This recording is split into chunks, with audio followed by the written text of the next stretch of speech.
Thanks for downloading this episode from Teachers Talk Radio. You can find the full schedule and listen back to all our shows at ttradio.org. Enjoy the podcast. This show is brought to you in partnership with John Catt Educational, publishers of professional development books and resources that support great teaching and learning in schools around the world. Don't miss out. Level up your professional development today and visit johncattbookshop.com to explore the full range of titles. Use the code JCTTR2425 for 20% off your order. Happy reading. Parentkind are a national charity representing parent views and voice and championing parental participation in education and school life. By fostering strong school-parent partnerships, we can boost student attendance, improve behaviour and enhance academic performance. When parents actively participate, students thrive. Join the movement that's reshaping education for the better. Visit parentkind.org to learn more about reaping the rewards of working in partnership with parents. Are you ready to enhance your assessments in a world where AI is transforming education? Join Toddle for an exclusive event, Designing Assessments with AI, a live session tailored just for UK educators. Explore practical strategies to keep your assessments both effective and fair as AI continues to reshape education. Hear from experts Darren Coxon and Dale Bassett, who'll guide you through designing authentic assessments and navigating AI's biggest challenges. It's happening on December the 2nd from 4 to 6:30 p.m. Don't miss out on this opportunity to discover how you can adapt your assessment strategies for the future of education. Register for free at toddleapp.com/UKAI and secure your spot now.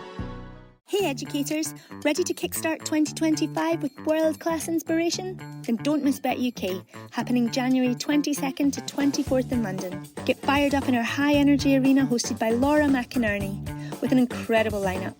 Hear from racing driver and inclusion advocate Nicholas Hamilton and the poetic power duo Michael Rosen and Christian Foley. Plus, don't miss the legendary Stephen Fry discuss the human approach to AI.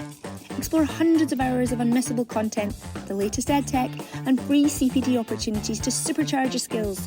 All for free, so why wait? Head to betshow.com and book your ticket now. Let's make 2025 your best year yet.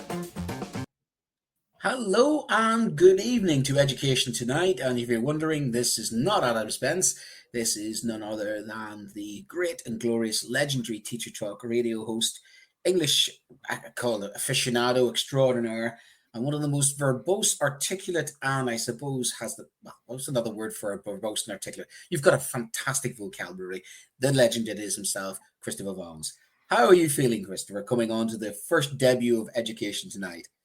I feel like that cover teacher who's just arrived for a lesson without all the notes they need.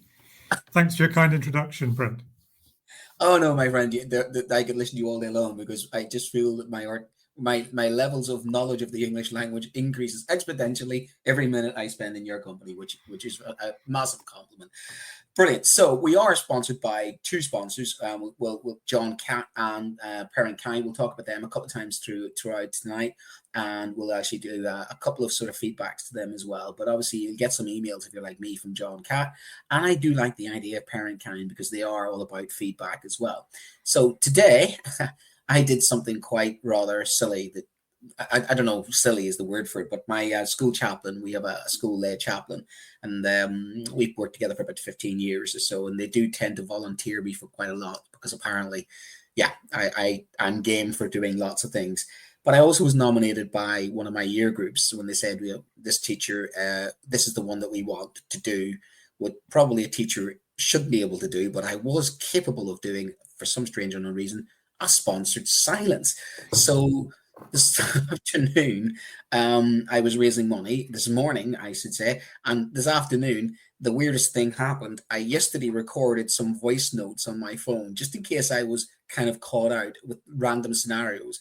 And one of the random scenarios I voice recorded, just in case, was, a removal from class. You can be removed, bang, replayed that on a walkie-talkie.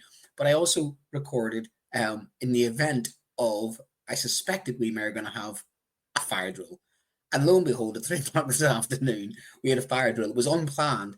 Although when somebody did say yesterday, they kind of give the game away. We're like, what would happen if there's a fire drill? And I thought, I think I better do a voice note on that one just in case. So I got the kids out of the building completely in silence and conducted a fire drill completely in silence.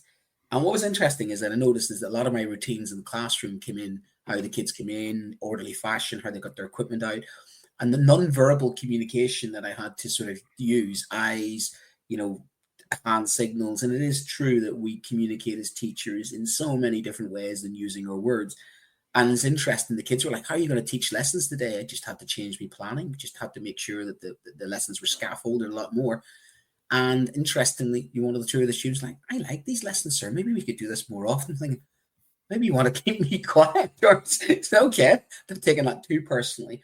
So I did a sponsored silence today, which was quite interesting. Feedback, more than welcome on that. But I'm sure some of my colleagues were, everybody's kept asking me the same question, expecting me to respond. So like, I'm like, I can't respond to you. And I had to sort of look at them and go like, oh, that's right, you can't respond. But a couple of things that happened in education this week, and also I think a couple of funny stories that are worth mentioning, is the former Prime Minister, Boris Johnson, strangely seemed to have suggested that the Church of England is responsible partly for the obesity epidemic. And I kind of understand a little bit of what he's saying about times have changed. But if I look at some of the language that the former Prime Minister is using, I think that would not work in schools. You would not be able to say this type of stuff at schools. And there, it's a person who was leader of the country. But he says Church of England's to blame for the obesity crisis because it's failed to provide people with spiritual sustenance. I wasn't aware that eating the wafer in mass was enough to feed people, let's be honest. I think he's talking about spiritual substance, but then again, churches in days gone by actually used to feed people back in the good old days of the Victorian era, did they not? And the monasteries before they were shut down by Henry VIII were very good at feeding people as well as themselves. But the former Prime Minister said that in his youth, it was very rare for there to be fatso in class. This is actual language he used, by the way. Please, I hope you're not offended with any of what language I'm using. This is the language quoted by the former Prime Minister. Now they're all fatsos. And I'd be shot for saying they're fatsos, but it's the truth. I suppose obesity has increased with our children, but I don't think they all are fatsos, and that isn't the truth. But that was where the individual running the country at one stage, and we wonder, may, do a comeback. Could be maybe in a future government an education minister, and had the opportunity as a prime minister of doing the sugar tax, but didn't. Had the opportunity of opening clubs and societies, but didn't. Had an opportunity to ban social media, to get our children off computer screens, and didn't. But sure, it's the Church of England, which very few people actually go to church these days, that is to blame. Who knew? So next we had discuss, what do you think? Is the Church of England to blame for our obesity epidemic? Well, actually, what might be partly to blame for our obesity epidemic, especially in teachers in the staff room, I will confess I am an absolute terror when it comes to these. I don't know about you guys, but biscuits in a staff room, I am terrible for it. Chris, what is your biscuit of choice in the staff room? Oh, that's a good one. I think I'm a jammy dodger person myself. Oh. An Anglican jammy dodger person. The question, no, this will define how this show is going to go. Do you eat the jammy dodger by dunking it, or are you? No, you're a nibbler around the edge to leave the jam to the end, are you? I'm more of a half and half, really, to be honest. Oh, you're maybe like the old half moon, full moon one. That was the Jaffa cake, isn't it? So you go half, and then you go and get the other half. Mm-hmm. Excellent. I do like jammy dodgers. There's something nice tradition. They're quite 80s. They're like a bit like pineapple and on a stick, isn't it? It's that kind of it. But ginger nuts, you even said, didn't you, before, the ginger nuts are a cure for? I'm not sure they are a cure for COVID, actually, but I think it was one of those things that was circulated that a good ginger nut and a good dose of ginger might help you on your way to recovery. Yeah. But ginger, they say that ginger, turmeric, those kind of spices are always touted, aren't they, as having extra medicinal purposes and extra sort of purposes as well, and extra energy. But we have ginger nuts and hobnobs. And again, I'm going to reference a politician who came out with a statement, which I would suggest would not fly in schools. So at the dispatch box, the new opposition minister or opposition leader of the opposition, Kemi Badenoch, where did a very witty but also quite interesting comment about ginger nuts and hobnobs, where she did refer to the deputy prime minister on the Labour benches as a ginger nut. And there we can see there. But again, I think it was actually quite witty, to be fair. I did think that Chris would appreciate the way with words that she did. She said, the PM's been hobnobbing in Brazil. Business has been struggling to digest his budget. She added, isn't the case with employment rights show that it's not only the ginger nut that is causing him problems? Very clever in a way, because trying to go with the relationship between the two Labour frontbenchers, but equally referring to a member of the opposition bench as a ginger nut.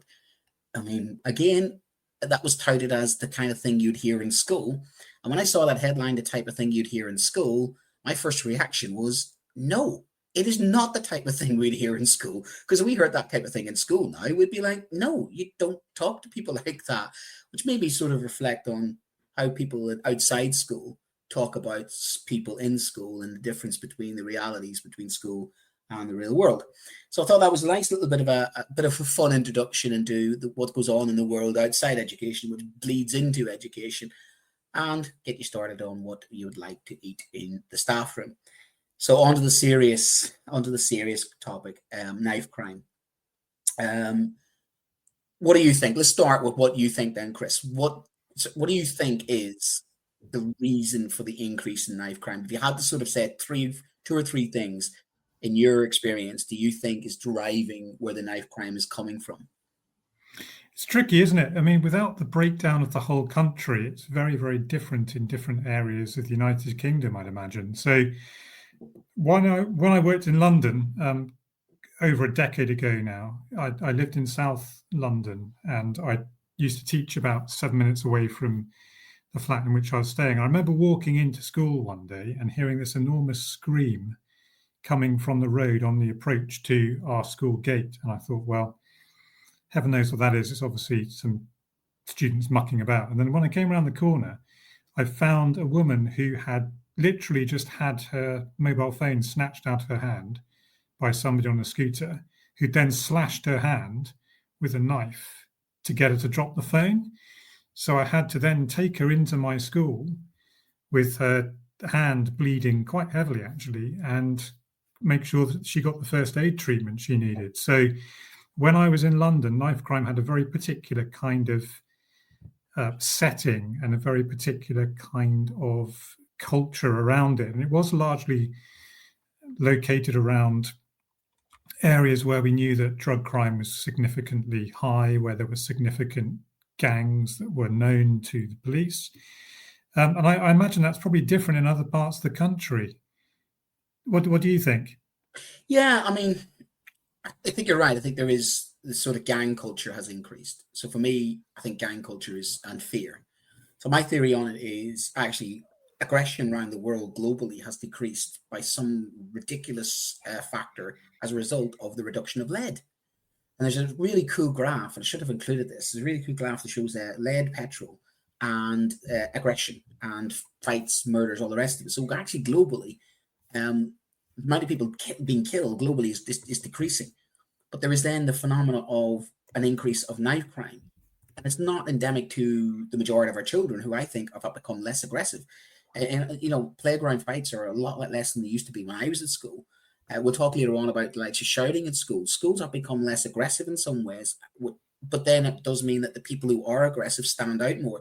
So I think we're noticing things more. I think we're publicizing things more. I think there's more amplification of knife crime, more reporting of knife crime. And I think social media, the media serialization has a lot to do with perception, which I think starts to feed into the kind of that everybody's getting, everybody's carrying a knife because everybody's carrying a knife. And therefore it makes it more likely for people to carry a knife. But I do take your point where London is particularly different because the urban setting of London, the proximity, the density of population in London. Yeah, I think it's London and the West Midlands actually, which has the highest incidence of knife crime in the United Kingdom. I'm pretty sure about that. And I suppose again, it's the cultures are rather different around different parts of the country where knives are involved. So you've got the students who are looking to, I suppose, make a name for themselves as one of these people carrying knives around. You've got the zombie knife epidemic the government's been working on for a number of years to try and tackle. I think that's rather different from the student who carries around a knife for protection from other people who are carrying knives around, for protection from other people who are carrying knives around. And then again, you've got, I suppose, the county lines thing, isn't it, really? Because that's what you're sort of saying with the London thing, was a bit more of the organised crime, a bit more of the gangs, a bit more of the kind of deliberate groups that groom and take young people and say, here, you carry that, connected to drugs, connected to criminality. Yeah, I think the situation would differ quite a lot depending on where you are. So I've certainly seen firsthand in London the effect that knife culture can have on school communities, and it's really quite frightening when you see it in action. I suppose the question then is, what happens to those students who are found to be in possession of a knife?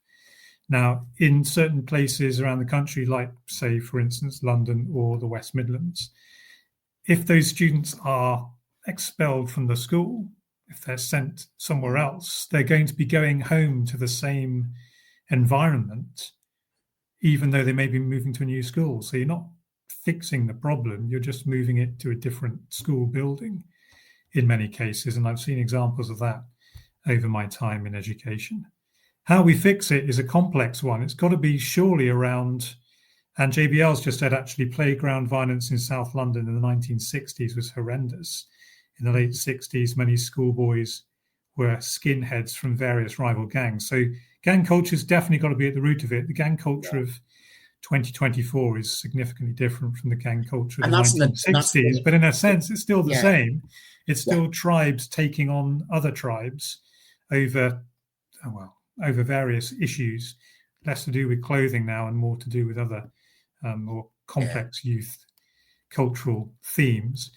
So yeah, I think what you've got to do is you've got to educate the students to make sure that they are aware that carrying a knife is a serious criminal offence in the United Kingdom, but also the dangers that go with it. But you've also got to present it in that way that doesn't end up glamorising it by accident or causing that sense of worry where it might not exist. A school, I don't know, a nationwide approach to it, I don't think would work, for instance. I mean, I went to school in rural Devon, and if you showed us a clip of some students living on a South London estate engaged in a turf warfare involving knives, it would have meant nothing to us at all. But yet you would have still had eternally bullying issues, fear issues. I think that there's always and always will be situations where young people feel vulnerable, but something is different, isn't it, about what is forcing them to arm themselves with knives. So there's a definite strange increase in knife crime, and they don't seem to be able to sort of identify the complete causes. It's a multifaceted thing. What we'll do is we'll come back to what we think some of the solutions are, but we'll have a word from a quick word from our sponsors. There we go. Velocity. Indeed. I love that old horse chestnut. So our show this is brought by John Catt Educational, and they are publishers of professional development books. They send me lots of emails, and they've got a good catalogue, really good catalogue about issues like this, not just about education in the classroom, but education in general, because they are John Catt Educational. That's what they are, at all different levels as well. Massive amount of material that they produce. So level up your professional development with johncattbookshop.com. It's 2 T's in John Catt as well. And of course, you can use our little code to redeem yourself coming up to Christmas, get you 20% off your order, and that code is JCTTR2425 for a little Christmas present for that teacher or educationalist in your life. And we're also sponsored by, I think, a really great idea for a charity. And one of the things I think we're missing in education is the connection between parents and schools. And that's where Parent Kind can come in, national charity. They represent the views and they champion parent participation in education.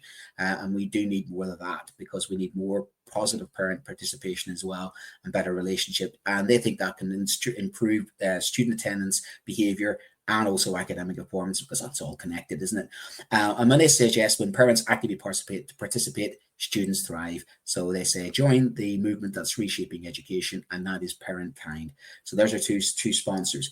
So before our ads there, we were sort of getting into what we think causes. So what we'll have a look now, I'll have a look at some of the stats and some of the statistics, because we're sort of suggesting that there's always a gang culture. There's always the mods, isn't there? The rockers, the punks, the heavy metalers. When I was at school, it was always the kids or the certain gang culture. There's always been all around down the ages, and they actually sometimes achieved kind of cult status, didn't they? And to a point where that you mentioned the tribes, didn't it? And made me think of that movie in the 70s when they do ride the subways. And what's that one day where they all the different gangs get into a subway station and all fight, and then they go to another subway station and they fight. So there's always been that kind of subculture of people who reject, especially young people. I mean, even Nazi Germany, which had uber control over its young people, had rebels in the Edelweiss pirates, didn't they? So it's always an age-old issue. Young people will rebel. Young people will, express themselves in ways that the elders will disapprove of. And there is always safety in numbers with young people. But these statistics show there is just something else going on, isn't it? So we have a 4% increase in police offences. We have 50,000 recorded offences involving a knife. And we have an 80% increase in police recorded offences, including sharp objects in the last 10 years up to June 24. I suppose the question is, do we believe those statistics? Is it better reported? And how much of that is happening? Do we trust that is the case? Because as you say, it's hard in our settings sometimes to say, well, I don't see this, therefore it isn't happening. And equally, we have got better at reporting things. We have better systems now. So is that happening? Is it reporting? Or what do you think, Chris? Do you think genuinely we have a problem? Well, it says police recorded offences involving a knife. I wonder how many of those happen in schools are actually reported to the police. Good point. That's an even more worrying phenomenon, I suspect. The school, of course, has a lot of pressure on its shoulders, typically in areas where knife crime is high, to ensure that they keep as many of their children in school as possible, because unfortunately we know the consequences that follow when those children are removed from the school environment, where there is to some degree control over what they do and where they are at particular times in the day. And those students who then receive the 2-week, 3-week exclusion, we know where they are. They're out on the streets doing what they shouldn't be doing in places where they shouldn't be, with people that you wouldn't want to spend more than 5 minutes with. So underreporting, I wonder too, how big a deal that is, because of course schools are left at relatively large discretion in terms of how to manage some particular incidents that occur in schools, even those that border on crimes. So I'd be worried about that. That would be something I'd want to know a bit more about. Yeah, because I think you're right. I mean, I've often statistics and damn statistics. You have to take them a pinch of salt. We look for trends. I think over period trends do show that there is an issue, which we have to be careful we don't serialize. And as you say, but we have murders involving a sharp instrument in England and Wales in the 12 months to June 2024 is 225 murders. That's quite a lot. 78 is the number of young people under 25 who were murdered with a knife or sharp object in 12 months to March 23. 10 were aged under 16. And I think you're right. In a lot of those do receive a lot of attention now, don't they? Especially there was a spate in London, wasn't there? There was almost a couple in a row.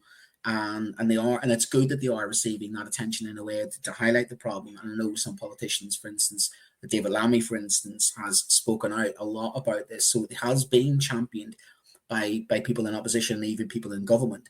And you're right to mention the zombie knife earlier on.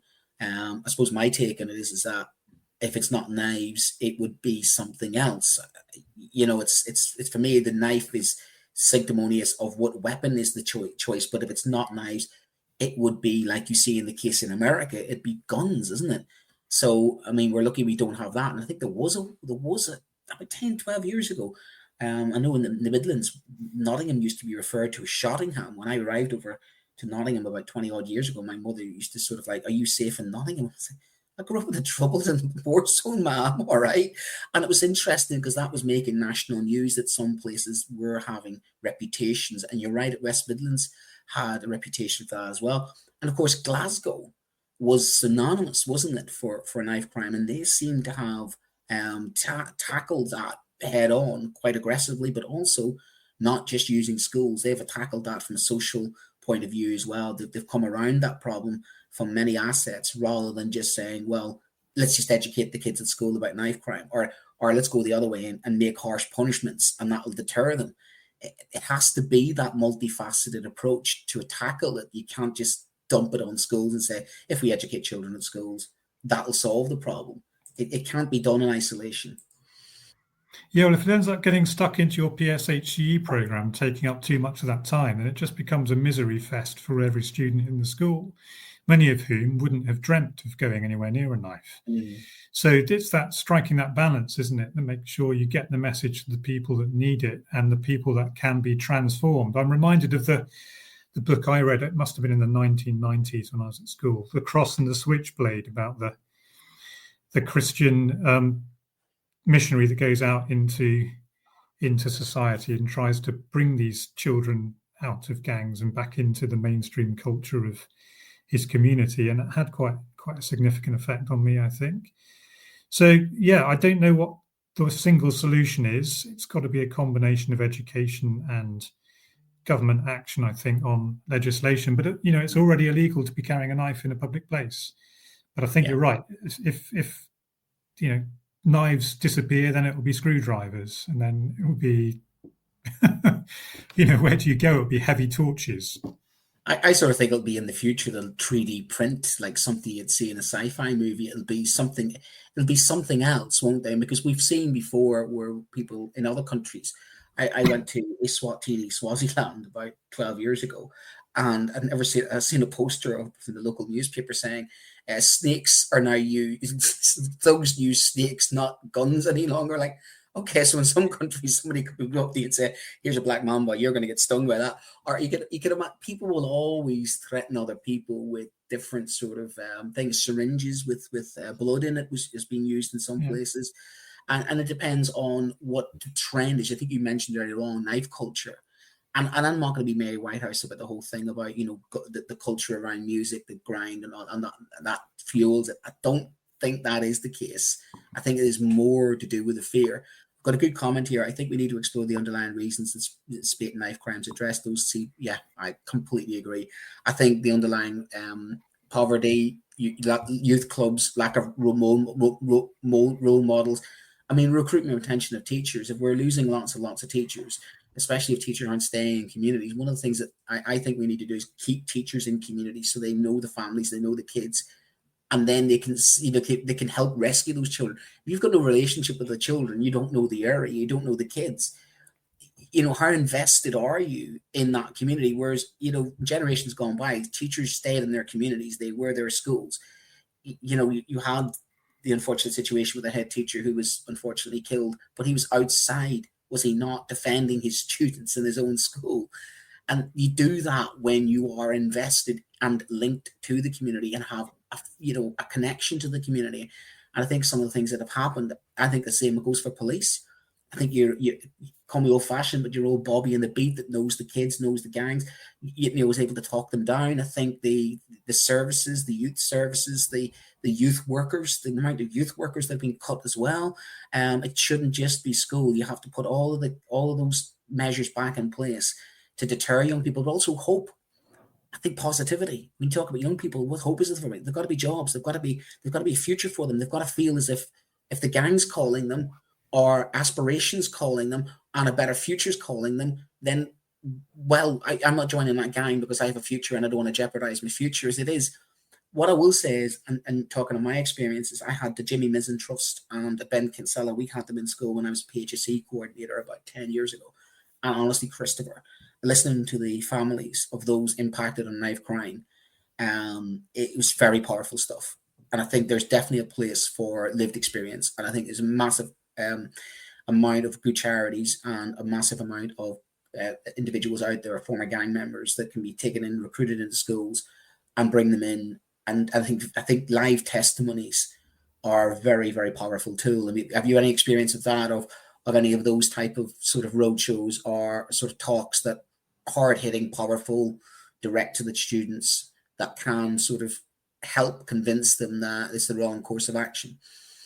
Yeah, I've had a little bit of experience with that. So in a previous Teachers Talk radio show, actually, I was interviewing a chap called Cam who had turned his life around after finding himself in prison and had made a career for himself as a film director. And part of his role is to go around educating people about how they can find a hopeful path for themselves that doesn't involve them falling under the spell of some particular local gang member. So yeah, it can definitely be done. I think you're definitely right. That sense of here's the positive future, here's the thing you can aim for, because of course the gangs are all promising quick wealth and a kind of freedom and a kind of notoriety that they often confuse for fame. So if we can find some alternative path that takes them in a different direction, then so much the better, I think. That's ultimately the way I think we're going to solve this problem. I mean, that's from my lived experience growing up, and we were in a situation where there were people who could have been easily recruited by terrorist organizations, and there was a strong correlation between educational attainment and those individuals who were more easily recruited, because obviously they didn't have that ability to think critically or question, and they accepted what they were told. In other words, propaganda and grooming and all those things work very well when people don't have enough, I think, not just cultural capital, but ability to sort of see through the fact they're going to be used, manipulated, but also the psychology, the fear. I think we need to make our young people more secure. I think we need to probably have more programs where we do more outdoor education, more confidence building, more, and it's kind of the anti-Andrew Tate. We need to empower them, but also empower them to not think that the way they solve their problems is using violence, because this quick, easy way of, and I even had a situation today where I saw two young men kind of nearly facing off to each other, and they were doing that kind of like, and I'm looking at it going like, oh God, that was me like 30 years ago. It was kind of like two peacocks basically facing off, and who's got the biggest plume of things. And it was just so primal. It was really primal. But at the same time, deep down, there were two young gentlemen. I spoke to them two separately. And what was there? They felt that they had to do that because their mates behind them were all like, and it's that culture, that yobbish, that kind of loudish culture of kind of like one-upmanship. I can't lose face. And the thing is, a lot of the times you hear that type of those stories, it is because somebody is not just put up to it. Somebody feels that they've been affronted, they've been offended, they've lost face. They feel they have to defend their honor or defend their thing. It is very primal, isn't it? And I think when you look at brain development, we need to get them tapped into the parts of their brain, the compassion, the kindness, the decision-making parts of their brain, and away from those less developed part of the brain. And that's kind of getting psychological with it. But if you're tapping into that primal, aggressive, fight and flight kind of part of your brain, you are more likely to make a life-changing bad decision. Whereas if your logic is employed and you're thinking and you're going, whoa, what's the consequence? But that's how I suppose in education to start training these kids. And I think our curriculum, being overloaded as it is, should be looking at that type of thinking development, rather than, just cram the kids full of knowledge. I think we have to look at how they make decisions and the decision making, that how do we calm them down, which is going to link to our next story nicely as well, isn't it? Okay, so one last thing then to have a look at, and this is the sort of finish this, and this worries me greatly, is the impact on schools. Obviously, your Teacher Talk Radio, and the figures from schools kind of are quite concerning from my point of view, looking at it from protecting colleagues and also children in schools. So we have the amount of hospital admissions that was up there, but we're looking at the carrying a knife. Yep. So we have a number of increase in hospital admissions. You can see there, NHS is seeing sharp objects going up, and we're seeing again young people aged between 18 to 24, 1,439 hospital admissions for assault by a sharp object. So again, those statistics showing that, people being in different ways stabbed by sharp, and notice they say sharp objects as well, because it's not just knives. But we'll go on to the next slide there, and that's got the schools data, which I think is very relevant to us. So carrying a knife in public place or school, the premise is illegal in England, and that's what you rightly said, Chris, and it is. If found guilty, you could face up to 4 years in prison. Up to 4 years in prison. Question, do I think that's long enough? don't think so. A lot of people would agree with me on that. I think that probably needs to be looked at. Since 2015, assaults taking place in public sector schools have increased by 72%, with physical violence not only committed against fellow pupils but also teachers. There have been reports of knives and other weapons being seized by police on school grounds, with the youngest offender being just 4 years old. Are we at the stage where there are places like the States where you've got scanners? I would hate to think we would ever get to that stage.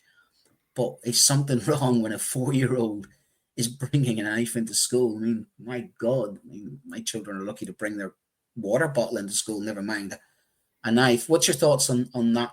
Again, do you recognize that, Christopher, or do you think, is this again something the majority of us won't see, but across the whole sector in different pockets, you're going to see more of it and less of it in other places? Yeah, I think you're right. I think in certain parts of the country, you'll never come across this in your teaching career. And then in some parts of the country, it may well be a relatively regular occurrence. By regular occurrence, I'm talking maybe 4 or 5 times a year. And I'd certainly had teaching friends of mine when I was in central London. And if you were in particular schools, you knew this was a particular problem and the school was taking all the action it could do. But there are quite tight restrictions on how schools can check that children entering their premises are not carrying some kind of physical weapon. I work in a boarding school and we have search regulations that we have to follow to ensure that nobody is bringing anything they shouldn't be bringing onto our school premises, and they work pretty well. But by and large, we're not expecting to find anything quite so serious as a weapon on our school premises. So, yeah, I do recognise it. I do see it as being something that exists. It is a problem that we have to address and recognise. It's not something we can pretend doesn't occur. But yeah, how do schools deal with it? It's relatively limited. I wouldn't want to see metal detectors on every school premises, but how do you know that that child who's carrying the knife secretly doesn't take it out on somebody in the toilet and pin them up against the wall and take it from there? So, yeah, it's got to be a case of making sure our schools are as well supervised in terms of the spaces as we can. But once it gets to the point where you've got a student carrying a weapon in the school, then that's when I think it passes from us and it passes on to the law enforcement authorities, because, as we've already established, it's a criminal offence. And that's where the action needs to go, I think. Yeah. What worries me then, once that starts, it is, I'm carrying a knife, somebody else is carrying, the fear generates that, and other people then start to, well, if they are, you know what kids are like, if they are, then I am. But I suppose that's where lockdown is about. I know schools now do lockdown procedures. You know, we regularly do lockdown procedures as much as we now do fire drills. And then the start of it started doing that, I thought, oh, come on, why are we doing that? But actually now I've come around to that. I get it. I absolutely get it, because the first duty of us is to keep our kids safe. And should the eventuality of something like that happen, you don't never want it to happen. But of course, we look across the pond and we see the escalation of that plus guns and where it ends up. And I don't know how they cope across in America with what they have to cope with, but you'd never want the UK to go down that route. So yeah, you're right. The authorities need to make sure we don't get to that far, and they need to look at the multifaceted approach that we suggest, I think, is the way forward. So thanks for that, Chris, and thanks for your experience. And also, we'll see if we get the link to that previous show. That'd be really interesting to sort of link that in to one of the ways that we can, to a person who's actually trying to go into schools and combat it. That'd be a nice link to one of the previous Teacher Talk radio shows, which is one of the things we do, don't we? We look at our catalogue, and we've probably covered everything in education a couple of times, but education is always is in a removable feast. But some things are eternal, aren't they? And it is one of those things we're always going to have to deal with, is external things that happen outside school, common society coming into schools, and we have to deal with it. And this is one of those things, is a knife crime. And I do get angry when the government goes, let's just teach them more at school. And as if we're not the magic bullet that can solve society's problems. We're part of the solution to it. But sometimes they just make out that, well, we've done this, we've ticked the box, we've put £500,000 have gone to schools for combating talks and knife crimes. That'll do it, tick the box. It's got to be more than ticking the box. JBL, we'll finish with JBL's comment. There are good role models in every school. You should be talking to students in assemblies about these issues. I could not agree more. And I think, again, it comes to that wealth of experience. If you have teachers with a wealth of experience and teachers who have, some life experience and connection with those children, it's even more powerful, isn't it? Ours a PhD would have been rugby for England. Yeah, well, he's been in the wars then, hasn't he? This show is brought to you in partnership with John Catt Educational, publishers of professional development books and resources that support great teaching and learning in schools around the world. Don't miss out. Level up your professional development today and visit johncattbookshop.com to explore the full range of titles. Use the code JCTTR2425 for 20% off your order. Happy reading. Parent Kind are a national charity representing parent views and voice and championing parental participation in education and school life. By fostering strong school-parent partnerships, we can boost student attendance, improve behaviour and enhance academic performance.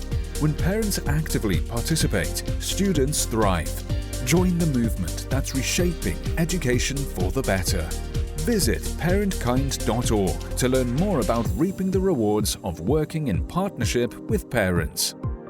Are you ready to enhance your assessments in a world where AI is transforming education? Join Toddle for an exclusive event, Designing Assessments with AI, a live session tailored just for UK educators. Explore practical strategies to keep your assessments both effective and fair as AI continues to reshape education. Hear from experts Darren Coxon and Dale Bassett, who'll guide you through designing authentic assessments and navigating AI's biggest challenges. It's happening on December the 2nd from 4 to 6:30 p.m. Don't miss out on this opportunity to discover how you can adapt your assessment strategies for the future of education. Register for free at toddleapp.com/UKAI and secure your spot now. Hey educators, ready to kickstart 2025 with world-class inspiration? Then don't miss Bet UK, happening January 22nd to 24th in London. Get fired up in our high-energy arena hosted by Laura McInerney with an incredible lineup. Hear from racing driver and inclusion advocate Nicholas Hamilton and the poetic power duo Michael Rosen and Christian Foley. Plus, don't miss the legendary Stephen Fry discuss the human approach to AI. Explore hundreds of hours of unmissable content, the latest edtech, and free CPD opportunities to supercharge your skills. All for free, so why wait? Head to betshow.com and book your ticket now. Let's make 2025 your best year yet. Right, so we are sponsored by two fantastic sponsors, John Catt, and they are educational publishers of professional development books and resources, and they support your professional development, our CPD, and they're great for getting your sort of educational sort of tidbits about all sorts of stuff. Now, they would suggest to you that it's coming up to Christmas, and you can get 20% off from us, Teachers Talk Radio, and just by going to johncattbookshop.com and use the title JCTTR 2425. I should have worn my glasses. So JCTTR 2425 for 20% off. Ours, Le Professor Paul Hazard, shout out to him in Morocco at the moment. He says it's 1/5, not 20%. Discuss, mathematicians. What is better, 20% or 1/5? And that's 20% or 1/5 off your order coming up to Christmas. So that's johncattbookshop.com. So give them a visit because they have an absolutely cracking catalogue of stuff. And we're also sponsored by Parent Kind. And Parent Kind, national charity. And we like charities helping in school because, well, schools need all the help we can get, and especially from parents. And that's what Parent Kind is all about. It's about parental participation in education and school life. And they want to foster school-parent relationships, which they think can boost attendance, improve behaviour, and enhance academic performance. Who knew? When parents actively participate, students thrive. Yeah, pretty much straightforward, that one. So please join the movement that is reshaping education for the better, and you can visit them at parentkind.org and learn more about their working partnerships and how they're going to help schools and parents, because I think there's a reciprocity between both, isn't it? And the kids benefit when parents and schools work together. So that's our fantastic sponsors. So here comes the part where I'm going to feel a bit, not but I'm going to admit, and I'm probably going to admit that I don't always get it right on this one, but we'll have the discussion about shouting or to not shout. That is the question. As a shouter, I'm probably going to have to admit that maybe the old way of shouting might need to be tapered down a bit, but I'm happy enough to admit that I have altered some of my practice over the years. So here's the questions. Do you shout as a teacher? Christopher, do you shout as a teacher? No, not as a general rule. I'd say maybe once or twice a year. Usually if a student is doing something quite dangerous that's going to land them in immediate trouble if they carry on doing it. So stampeding down the corridor when there's children walking in the other direction, swinging the door in their face would be one example. And a student about to hit another student, that would be another example. So no, it's not something I do. It's something I did more when I was starting out in the profession in a relatively noisy environment where children's normal speaking volume was significantly above my normal conversation volume. And that kind of vicious cycle, I suppose, results in a spiraling upward of volume generally, which means your classrooms are more noisy, which means you have to talk louder or occasionally shout to be heard. But in my current context, I teach in a school with relatively peaceful surroundings, very, very quiet, immediate local area, no traffic running up and down past the window at 40, 50, 60 miles an hour. And where if you're not quiet as you move around from place to place, you disturb something quite significant happening elsewhere. We are right next door to a monastery, which is also a local tourist attraction. So the whole kind of environment of the school, I think, conditions us against shouting. So, and we don't have a policy for it because you don't need very few of our staff would see the need to do it, apart from in those very specific circumstances that I described. So I did as an NQT in a noisy school. I now don't as an experienced member of staff in a very peaceful, quiet environment to teach in. This is where I'm going to use your command of the English language, and it is a very good command of the English language. What do you define as a shout, Christopher? What I define as a shout. So I suppose a shout would be speaking at a volume so loud that you would be able to be heard from another building. Oops. What's your definition, Brent? I think yelling. I think shouting is when somebody is losing control and they're frothing at the mouth and they are literally bellowing it out at the top of their voice. It's the top end, which I think is yelling. Now, for me, shouting is passionate. I think I suffer from people sort of sometimes thinking I'm shouting, and I just think my level is higher than others because culturally it's higher than others. Environmentally, it's been higher than others. I think I come from a shouty family. I think I come from a shouty background. I think I come from a shouty people. And I'm also a short guy, so I'll probably have to project my voice. And just, I've always had people saying, why so loud? I'm like, I'm not loud. And I think my neurodiversity probably plays a little bit of a problem into it. So I've even had my own children saying, Dad, you're shouting at me. And I'm like, no, I am not shouting at you. And yeah, you are. I'm like, no, that's not shouting. That's just raising my voice. And that's the difference. What others might consider to me to be shouting, I'm using the command of my voice. And I have a very good vocal range. I mean, I can sing at a vocal range, but I do vary my voice and I use it as a weapon in the classroom. I don't mean weapon as in the sense that it's part of the arsenal that we have as teachers, the tone, the inclination. It's a good way to measure if you've got that range of the voice. Do we not, as you said, teacher train, new teachers to use variations in their voice. It is a part of the teacher's toolkit to be able to use your voice. However, I will acknowledge yelling uncontrollably, screaming in a child's face and looking like you're losing it. Absolutely. That's the line for me. Humiliating a child. Absolutely.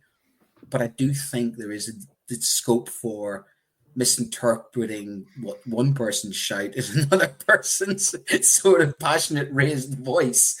Yeah, it's worth saying too, though, that the teacher's voice is a very fragile instrument, and someone who is a chorister who trained to sing for years and years and years and years, it's really, really annoying when that voice goes.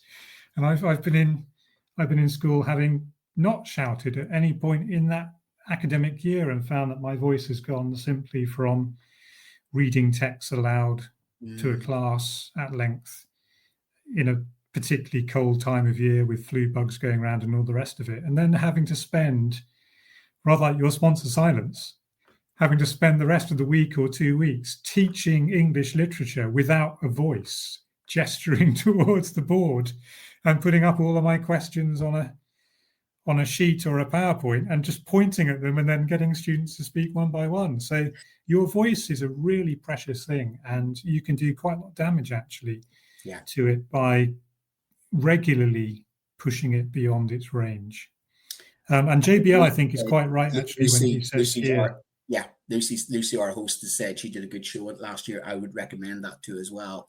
And that was, again, the currency of it. You're just about to read JBL's confession, which is probably similar to mine.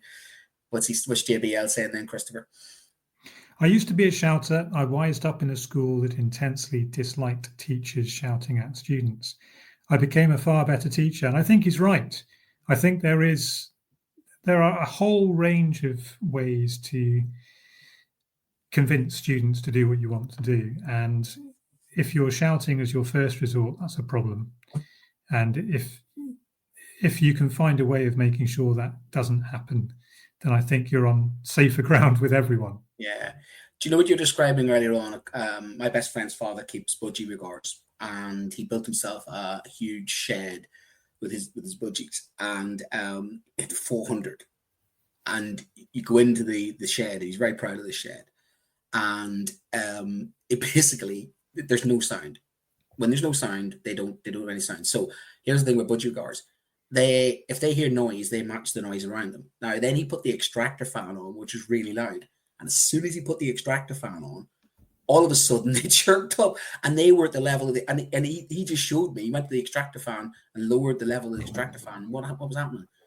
The budgie guards all then just lower, and it's like that's absolutely crazy. Because they match the level of the environment around them, and that basically what you were describing. Yeah, the environment I think is crucial. I mean, if you're in an environment in a part of the country where people regularly shout at each other in conversations, a normal thing, and then we call that Ireland, my friend. We call that Ireland.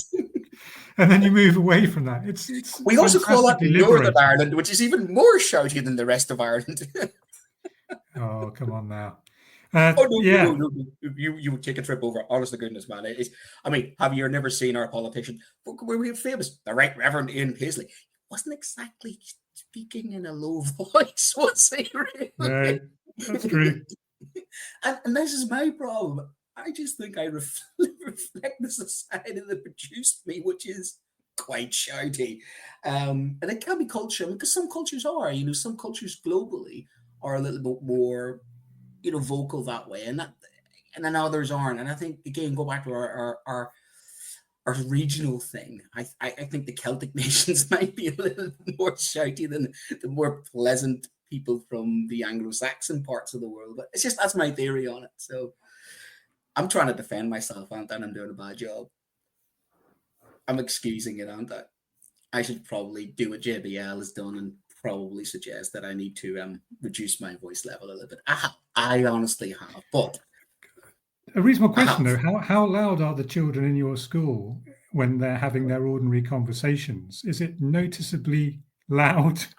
Yeah, it's low level. It does make a difference, doesn't it? It does.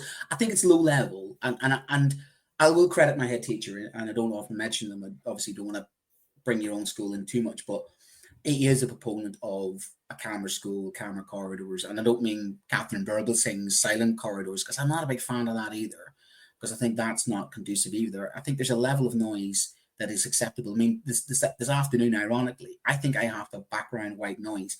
So when the children are working in silence, as I'm teaching them in silence, I still couldn't deal with the silence. So I literally put on Minecraft music, which I do now. I put on the Minecraft soundtrack. And the theory, I've got a little theory in that one, is the kids, when they could spend hours playing Minecraft, and they twigged on that. And that was it. I kept that level really low, and the level of noise between the kids and the Minecraft music was really low. And I had 3 lessons a day, and the weird thing is 3 lessons a day were quite silent, except for the older kids. And the interesting thing was, without me speaking at them and the low level sort of work, they were a lot calmer. So I think we teachers are a barometer sometimes that can raise the volume and the kids match us. And then sometimes it's the kids are at that volume. And then how do we take them down? But I think the combination is how you take the kids down. If you take the kids down by shouting at them, that's not going to take them down a level. That's going to make them match you. So it is about calming down. But equally in a subject, you and I are both your English and I'm humanities. I sometimes can't help but be passionate delivering my lessons, which, honestly speaking, to an outsider, they might think, what is this guy doing? And I'm saying, honestly, I do, my volume level does increase to a point where visiting members of staff walking by going like, oh, don't worry, that's just him. He's just, I have French speaking lessons going on, or French mock lessons going in a room 2 doors down from me. And there was this kind of knock on the door going, Mr. Poland, there's French speaking lesson. I'm thinking, and? Do you want me to disrupt my lesson? And I had to realize, okay, you can hear me from there. I better close the window. So yeah, I have the reputation for being loud and being a little bit of a shouter. I'm not, screaming in kids' faces, and I have reflected on it. I will. I will always show the conversation, of course, which will, I suppose, enlighten the debate. And I will admit that I do defend the teaching profession. Now, this week, where this has come from, there was sadly a real story about 30 children, and parents were complaining that the teachers in the top academy screamed at and humiliated pupils, say angry parents. So there was that story. It was reported in The Guardian, and when I read through it, you always want to look at some schools and defend the school as a teacher, don't you? And go, look, we know how sometimes the press can skew things, but the more you don't read down the article, the more you go, oh, guys, maybe too far, maybe, and you're only getting the one side of it. But again, the more you read down the article, the more exactly what you were saying is they're not helping themselves there. They're really not helping themselves, because they're leaving themselves, even with that, vulnerable to that criticism, isn't it? And that's what I've had to reflect is, the parent around says, you shouted at my child. And equally, I think if you do, and you're not justified, even if that child is wrong, you're the adult in the room, you've lost the case, haven't you? And there are instances, of course, where children who should have been punished for things can't be punished for things because you're saying to the member of staff, you've stepped over the line. But you stepped over the line. They've goaded you. And I think some children now realize that with some teachers. I think that's a really good case for not shouting, is that if they think they can compromise you, they'll try and compromise you to get you into trouble. And I think if you shout or perceive to shout, and my problem is if they perceive to shout, there's the lines of, we kind of need sometimes maybe somebody say this is where the shout is and this is where the shout isn't, because then you get the child saying they shouted at me, and that's just not shouting, this is me raising my voice. And I'm having to say that a little bit now, even when I am speaking like I'm speaking now. I'm having a child saying, you're shouting at me, and I know I've just raised the tone of my voice, this is not shouting. I think some children have got used to kind of pushing back now and trying to say to staff, actually, you're shouting at me. No, I'm not. And I think their definition of shouting now is starting to become raising my voice. And I don't know how some feel about that. I think that's where my defense came in some of the conversations we'll have later on. And there was a bit of a Twitter conversation where some suggested, like others, and it's true, that you shouldn't abuse your power. I agree with that. However, I did remark that people in the stock exchange and the football pitch, etc., there are places where in the world you see people shouting. Pep Guardiola is a great football manager. You don't see him on the sideline going, hello, boys, any chance of scoring a goal? And I think PE, I think the PE department's probably the department in the school that would probably want them to be exempt from this, I mean, are PE teachers the more shouters? Discuss. What do you think? If you had to say who's the shoutiest in your school, is it the PE? Are we about to throw the PE department under the bus?